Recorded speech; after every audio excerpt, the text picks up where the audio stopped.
Assalamualaikum warahmatullahi wabarakatuh. Jom kita bersembang sedikit tentang perkampungan sunnah yang di Perlis tu. Dia bermula semalam hari Jumaat dan akan berakhir esok hari Ahad. 3 hari sajalah perkampungan sunnah di sana.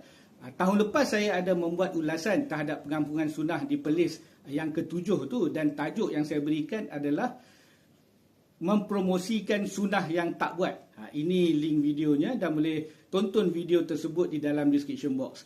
Hari ini kita nak ulas sedikit tentang perkampungan sunnah ini, tapi kita nak berkisar tentang komen di dalam Facebook yang mana saya terima daripada kakak ni. Dia tulis kat nama akaun dia Umu Nailah. Dia post satu video yang dia letakkan caption bahawa steady akak ni. Yang perkataan yang kita nak tumpukan adalah dia tulis tak mudah terpengaruh. Kita dengar dulu apa yang dikatakan oleh sister ni, yang dikatakan oleh Ummu Nailah sebagai tak mudah terpengaruh. Sebab bagi saya mudah sangat terpengaruh kan. Kita dengar dulu dan kemudian saya akan ulas selepas ni. Semalam kan saya di-share benda ni tau, perkampungan sunnah ni tau, hebahan lah. Saya bagi dia tahu dekat grup-grup yang saya join lah, grup muslimah, grup taman, semua tau. Okay, yang ada kat sini ada Dr. Mazhar, ada Dr. Zakir Naik, ada Ustaz Rora, ada Ustaz apa lagi, Ustaz Kamilin Jamilin kan. Okay, lepas tu kan, daripada petang semalam saya dapat call bertalu-talu, 3 kali kena call, nombor tak dikenali. Lepas tu pagi ni pun dia call lagi. So pagi semalam saya tak layan sebab saya selalu memang tak angkat nombor yang saya tak kenal. Lepas tu pagi ni saya angkat lah sebab sampai gigi kan, dia call daripada semalam sampai hari ni pun pagi ni dia call kan. Apparently orang yang call tu dia datang daripada grup muslimah yang dulu saya join, sebab duduk dekat rumah mak mentua tau, grup muslimah surau dekat rumah mak mentua. Lepas tu kan dia cakap apa? Dia cakap, saya wakil daripada ahli jemaah surau sekian-sekian, nak minta puan buang, delete post ni. Lepas tu saya tanya kenapa. Lepas tu dia cakap, sebab kita ahli sunnah wal jamaah. Okey, saya macam okey, ahli sunnah wal jamaah. Lepas tu kita tak ikut ni ustaz-ustaz ni. Sebab Ustaz Rora ni dia ada PhD hadis. Ustaz Kamilin Jamilin pun macam bukan orang sebarang-sebarang tau yang akan bagi dekat majlis ilmu ni. Lepas tu dia kata kan, daripada kita, dia kata so puan tak belajar.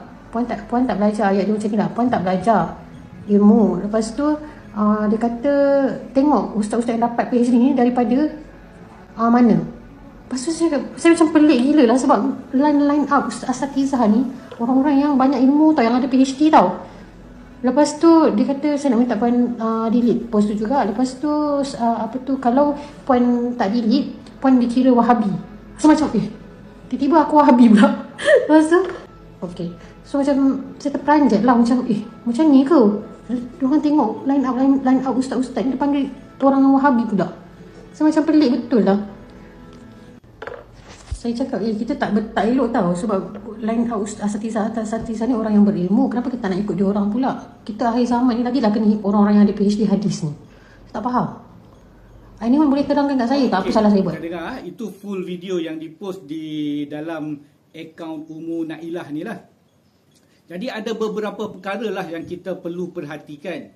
Yang pertamanya kita lihat bahawa dia memberitahu bahawa ada seorang makcik tu yang menelefon dia. Selepas dia post di dalam grup WhatsApp tu, makcik ni cuba menelefon dia dari malam kemudian hingga ke pagi. Makcik tu bersungguh-sungguh untuk telefon dia kan, dan pagi tu dia jawab dan makcik tu kata minta dia take down dia punya promosi tentang pengampungan sunnah tu. Jadi dia mengulaslah bagaimana makcik tu bersungguh. Jadi pertamanya kena ingat kenapa makcik ni seorang yang kita anggap tua dan berpengalaman lah dalam grup juga, grup muslimah. Jadi makcik ni berusaha bersungguh-sungguh untuk telefon dia untuk minta dia turunkan ataupun padamkan post tersebut. Dia kena berfikiran lebih matang untuk fikir kenapa makcik tu sehingga begitu sekali berusaha untuk meminta dia take down. Dan makcik tu juga mengatakan bahawa kita ni kumpulan ahli sunnah wal jamaah. Jadi dia kena fikir apa perbezaan antara grup yang di Perlis ni pengampungan sunnah ni dengan kita. Kenapa makcik tu kata macam tu? Dia kena berfikir, dia kena boleh berfikir. Jadi seperti yang Ummu Nailah ni kata, steady, bijak, tak berapa bijak lah. Dia kata budak ni bijak kan? Tak bijak lah sebab dia tak boleh berfikir. Kenapa makcik ni bersungguh-sungguh nak minta turunkan? Kan? Dia kena fikirlah makcik tu lebih tua. Dan makcik tu juga kata, anak ni, saya anggap dia cakap macam tu lah, anak ni tak belajar. Kan? Jadi dia kena sedar lah, makcik ni mungkin seorang yang belajar dan lebih mengetahui perbezaan antara ahli sunnah dan juga wahabi. Sebab makcik tu menyebut sebagai, kalau tak turun maksud dia menyokong wahabi lah kan. Jadi dia buat-buat terkejut. Dia tak tahu ke? Sister ni tahu tak apa itu wahabi? Kan tak tahu, buat-buat tahu. Yang tu yang pertama. Yang kedua kita tengok dia sangat mudah terpengaruh. Sister ni sangat mudah terpengaruh. Yang dia kata kat sini tak mudah terpengaruh tu tak betul. Sebab dia hanya melihat pada PhD. 2 kali dia sebut. 2 kali sister ni sebut di dalam video dia ni. Dia kata mereka ini ada PhD. Kan? Dia sebut nama Dr. Mazhar, dia sebut nama Dr. Zakir Naik, dia sebut nama Dr. Rora, Dr. Kamilin. Kan? Dia kata mereka ni ada PhD. Jadi bagi dia dengan ada PhD sahaja sudah dianggap sebagai berilmu.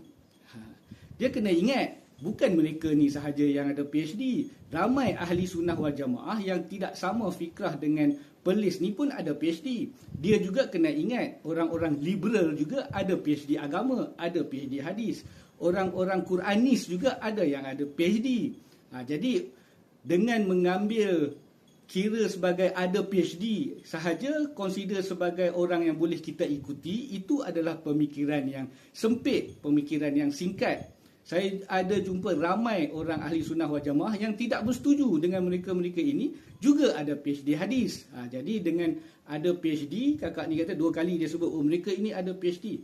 Jadi bermakna boleh diikuti dan boleh didengari, itu adalah satu pemikiran yang sempit. Jadi nak kata tidak mudah terpengaruh, tidak tepat. Ini menunjukkan dia sangat mudah terpengaruh. Hanya tunjuk PhD, maka boleh diikuti dan boleh dipercayai. Jadi jika dia jumpa seseorang yang ada PhD membawa ke arah kesesatan, yang lainlah saya tak katalah grup-grup yang di Perlis ni kan, jika betul-betul membawa kesesatan yang nyata, dia kata benda-benda lain kan, jauh daripada agama Islam. Jadi dia percayalah sebab ada PhD. Jadi dengan ada PhD saja tidak boleh menjadi sebagai kayu pengukur untuk mengatakan mereka itu betul.